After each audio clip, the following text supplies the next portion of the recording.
नमस्कार दोस्तों उत्तर प्रदेश की राजनीति में एक बड़ी हलचल हो रही है। हलचल दो अलग अलग ध्रुवों पर है। हलचल दो अलग अलग जिलों में हो रही है।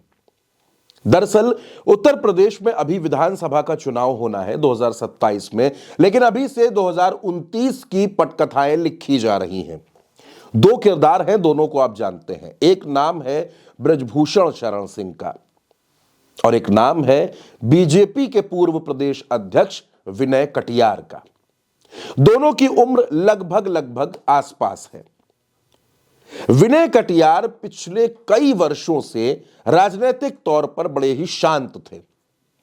हाल ही में जब राम मंदिर का निर्माण पूरा हुआ तो वहां पर ध्वजारोहण किया गया। प्रधानमंत्री नरेंद्र मोदी उस कार्यक्रम में आए, लेकिन विनय कटियार को उस कार्यक्रम का न्योता नहीं दिया गया।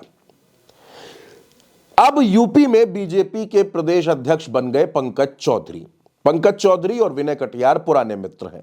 पंकज चौधरी मुलाकात करने के लिए पहुंचते हैं विनय कटियार के पास। वो तस्वीर भी आपने देखी। और उस मुलाकात के बाद विनय कटियार अचानक ये कहते हैं कि वो अयोध्या से चुनाव लड़ेंगे। पहले 2027 में विधानसभा का चुनाव लड़ेंगे और फिर 2029 में वो लोकसभा का चुनाव लड़ेंगे। वो कहते हैं कि अयोध्या मेरी सीट है। जाहिर सी बात है, वो अयोध्या से 3 बार सांसद रह चुके हैं। विनय कटियार की राजनीतिक सक्रियता इन दिनों बढ़ गई है।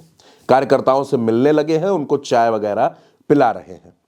दूसरा नाम बृजभूषण शरण सिंह का है। बृजभूषण शरण सिंह ने एक बयान दिया। उन्होंने कहा कि अगर मैं जीवित रहा तो 2029 में मैं संसद जरूर जाऊंगा। मुझे वहां से बेइज्जत करके निकाला गया। उनकी इस बात को उनके छोटे बेटे और मौजूदा कैसरगंज के सांसद करण भूषण सिंह ये कहते हैं कि हम और पिताजी दोनों लोग 2029 में सांसद बनेंगे।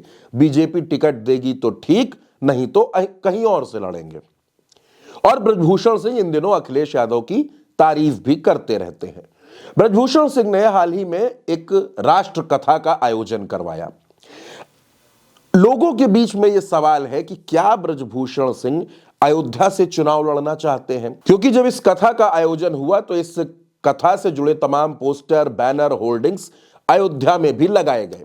बृजभूषण सिंह अयोध्या जाते भी रहते हैं और लोगों का यह कहना है कि क्योंकि बृजभूषण सिंह की जो राजनीतिक शुरुआत है वो अयोध्या से ही हुई। उस समय फैजाबाद कहा जाता था। वहां के साकेत विश्वविद्यालय में बृजभूषण शरण सिंह पढ़ाई करते हैं और वहीं छात्र संघ की राजनीति की शुरुआत होती है। महामंत्री बनते हैं और बृजभूषण सिंह ने लंबे वक्त तक वहां व्यवसायिक कार्य भी किए हैं। बृजभूषण सिंह भी ये बताते हैं कि जिस वक्त विवादित ढांचा गिराया गया उस वक्त जो फावड़ा, जो बेलचा, जिन तमाम औजारों की जरूरत थी वो सब बृजभूषण सिंह ने ही मुहैया करवाए थे। ये बात उन्होंने अपने इंटरव्यू में कही है। अब उस सवाल पर लौट कर आते हैं कि अयोध्या में 2029 का दावेदार कौन, लेकिन यह सवाल क्यों उठ रहा है। दरअसल 2024 के चुनाव में समाजवादी पार्टी के अवधेश प्रसाद ने बीजेपी के 2 बार के लगातार के सांसद लल्लू सिंह को चुनाव हरा दिया था। अब जाहिर सी बात है कि बीजेपी को वहां एक ताकतवर चेहरे की तलाश है जो अयोध्या को जीत सके। विनय कटियार और बृजभूषण सिंह, इन दोनों में कौन बाजी मारेगा। बृजभूषण सिंह संतों के बीच में रहते हैं, संतों से मिलते जुलते रहते हैं, उनका आशीर्वाद लेते रहते हैं। आपने देखा है कि किस तरह इन दिनों वो आपको संतों के साथ नजर आते हैं। लेकिन अयोध्या की जो सीट है उस सीट का टिकट आरएसएस तय करता है। किसको टिकट मिलेगा, किसको नहीं मिलेगा। कुर्मी वोटर्स की नाराजगी ने भारतीय जनता पार्टी का बहुत नुकसान किया है।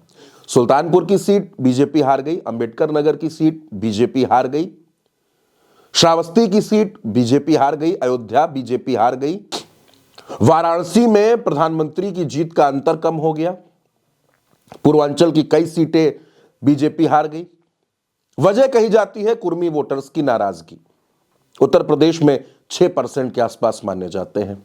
इसी वजह से पंकज चौधरी को प्रदेश अध्यक्ष बनाया गया। ऐसे में अगर विनय कटियार दावा करते हैं तो विनय कटियार पर बीजेपी कितना भरोसा करेगी, उनको मौका देगी या नहीं देगी, यह भी एक सवाल है। और दूसरा सवाल यह भी है कि बृजभूषण शरण सिंह अगर अयोध्या से चुनाव लड़ते हैं, बीजेपी से चुनाव लड़ते हैं तो वो कितनी बड़ी चुनौती है, और अगर उनको बीजेपी टिकट नहीं देती है तो क्या वो समाजवादी पार्टी में चले जाएंगे? अखिलेश यादव की जो राजनीति है, जो रणनीति है, उसको देखकर लगता नहीं कि अखिलेश यादव अवधेश प्रसाद का टिकट काटकर ब्रजभूषण सिंह को टिकट दे देंगे। और निर्दलीय चुनाव लड़ने में इन दोनों का नुकसान है, विनय कटियार का भी और ब्रजभूषण शरण सिंह का भी। मैं इसीलिए आपसे कह रहा हूं कि भले ही आप 2026 में अभी हम चल रहे हैं, जो चुनाव 3 साल बाद होना है, 2029 का लोकसभा चुनाव, उसको लेकर अभी से चर्चाएं चल रही हैं और उसके पीछे इन दोनों नेताओं की सक्रियता है। ब्रजभूषण सिंह पूरे देवीपाटन मंडल में सक्रिय है। वो चाहे तो कैसरगंज से लड़ लें, वो चाहे तो गोंडा से लड़ लें, वो कहीं से भी चुनाव लड़ लें। इसके पीछे एक और वजह है, जब जिक्र गोंडा का आ गया तो वो भी आपको बता देता हूं। दरअसल गोंडा में कीर्तिवर्धन सिंह सांसद है, नरेंद्र मोदी की सरकार में मंत्री हैं। ब्रजभूषण सिंह के एक बेटे सांसद हैं, एक बेटे विधायक हैं, लेकिन कद के मामले में कीर्तिवर्धन सिंह ज्यादा बड़े हो गए हैं। ब्रजभूषण सिंह 6 बार सांसद रहे हैं, उनकी पत्नी सांसद रही है, उनकी पत्नी जिला पंचायत की अध्यक्ष रही है, एक मजबूत राजनीतिक व्यक्ति है। लेकिन इन दिनों ब्रजभूषण सिंह के नाम के साथ पूर्व जुड़ गया है और उनके समर्थकों को यही रास नहीं आ रहा है। उनके जो समर्थक हैं, उनको नेताजी के नाम के साथ पूर्व सांसद खल रहा है और वो चाहते हैं कि एक बार फिर ब्रजभूषण सिंह सांसद बने, संसद पहुंचे।